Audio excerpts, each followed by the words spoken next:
Like, it's like you putting your failures, or how that you seem like you failed because you didn't get a ring in college, that you putting it off on other women.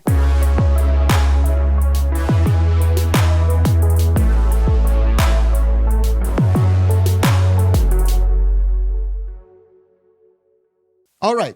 Hello, good people. It is Todd Shannon, data scientist, social commentator, getter of buckets. And, this story seems to be the gift that keeps on giving, so we'll continue. The other day, I made a video on Brittany Renner and how she effectively fumbled the bag on Shannon Sharpe's podcast.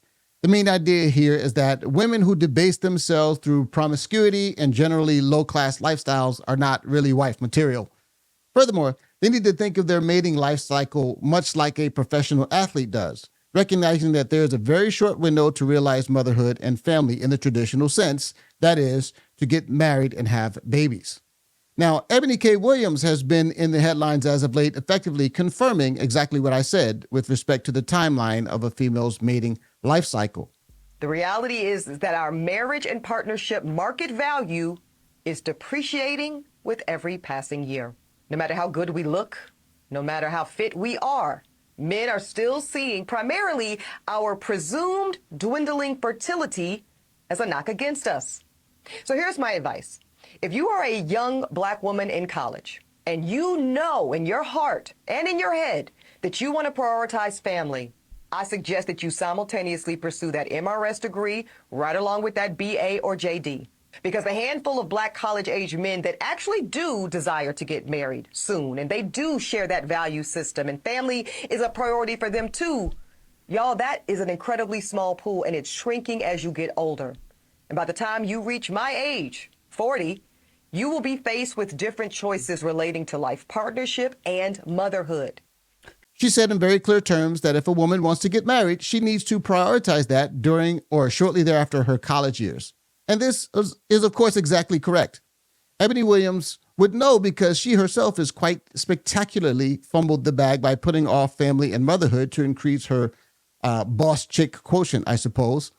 Now she's out here engineering her future child's disadvantage and fatherlessness by pursuing artificial insemination. But we'll come back to that in a moment. What I want to focus on and talk about with Eboni Williams and Brittany Renner is that they are effectively two sides of the same coin. Both of them provide advice and examples of how to fumble the bag in dramatic fashion, i.e. fail to obtain wife and motherhood through the traditional nuclear family, but they accomplish this in very different ways. While Renner went the 304 route, Eboni Williams is your prototypical kind of high-achieving feminist. She primarily targets her advice towards Black women, which makes her terrible advice, except for the advice about seeking marriage early, of course, all the more destructive because Black women are in a very different place than white women when it comes to this country and our culture. While feminism is toxic for all women, I believe, it is particularly bad for Black women. You see, American white women really pioneered feminism, but they did so from a very different socioeconomic position. They were seeking to break away from traditional families and norms, and they effectively enjoyed a fairly stable position when they launched into feminism. Because feminism is primarily ingrained at the college level, it didn't become popular among Black women until Black women started going to college in large numbers. By the time that happened, the Black family was already on its way to disintegration and in a much weaker spot overall. Deploying a destructive ideology into an already fragile social fabric meant disaster for Black women, not advancement. Now, think of it this way. Think about something like socialism. It's often popular and temporarily benign when a society has already been fattened up by capitalism and freedom. There's already so much abundance in the coffers that it's like a person who has excess fat to burn. When you burn calories when you're already at an excess, it's no big deal because, you've already got plenty to burn. But try socialism in a country that's already poor and there's literally no wealth to redistribute. This is what feminism is like for Black women. It's a redistribution of effectively non-existent wealth. That wealth being, of course, the social stability and norms propped up by the traditional nuclear family and all of the resulting benefits.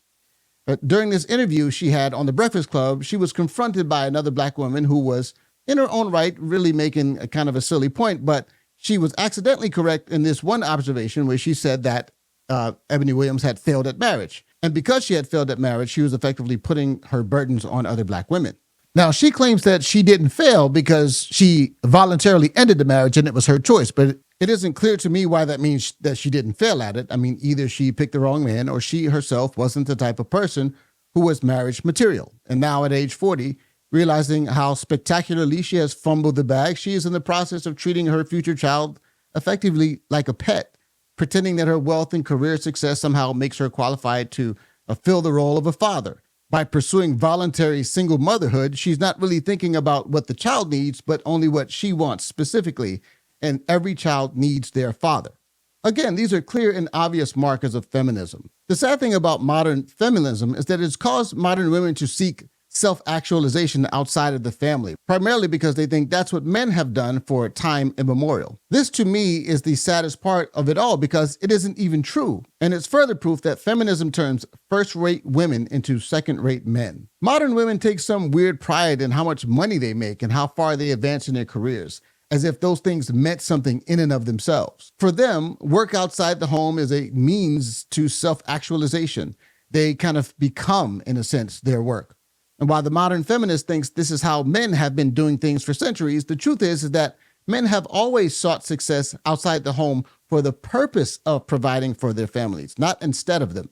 Feminists do not understand this. They swear up and down that climbing up and down some meaningless corporate ladder just to prove that they can actually has value. While there are certainly men who sacrifice their families on the altar of career success, these are not men that any women would want to emulate. These are not men that other men should try to even emulate. You know, I remember watching Marvel's version of Spider-Man, and there's a part in the movie that illustrates how feminism pushes women to mimic the worst aspects of men, like perfectly. Instead of making Aunt May a sweet old lady who supports Peter and provides sage advice, they turned her into some like Sex in the City, Sarah Jessica Parker, modern woman who don't need no man because she's playing the field. Aunt May is being pursued by Lucky, Tony Stark's assistant, and he realizes that he wants a serious relationship with her. And they start dating, and apparently, after sleeping with him, she remains non-committal and wants to apparently, keep her options open or whatever. This is why feminism is so pathetic. I mean, they really thought that they actually leveled her up by having her emulate the hit it and quit it male population. Yes, there are men that smash and dash, but that's not cool when men do it, and certainly not cool when some middle-aged old auntie does it. The bottom line is this. There are two ways to fumble the bag. The first is the Brittany Renner way, where you use sensuality and seduction to get into the presence of powerful men, only to get to 35 and realize you've slept with the equivalent of an entire football team, and no guy wants those problems. Or you can try to be a feminist boss babe who don't need no man, only to realize, like Eboni K Williams, that you actually do if you want something more than the vain satisfaction of career success. But all the men have moved on to greener pastures. Both are bad deals, but God was right from the beginning. He said to Adam and Eve, after he blessed them, be fruitful and multiply. And if you're not walking with God and prioritizing his commands for marriage and family, you are fumbling the bag spectacularly. Tell me what you think, friends. Do you think I'm right? Do you think that there's some merit to the idea that marriage and family is really the point of life, or should we pursue things outside of our family relationships for self-actualization? By that, I mean, prioritizing them. I'm curious to hear your thoughts. Let me know in the comments. If you like this content, please like, share, and subscribe. And don't forget to hit that notification bell. So next time, friends, God bless you.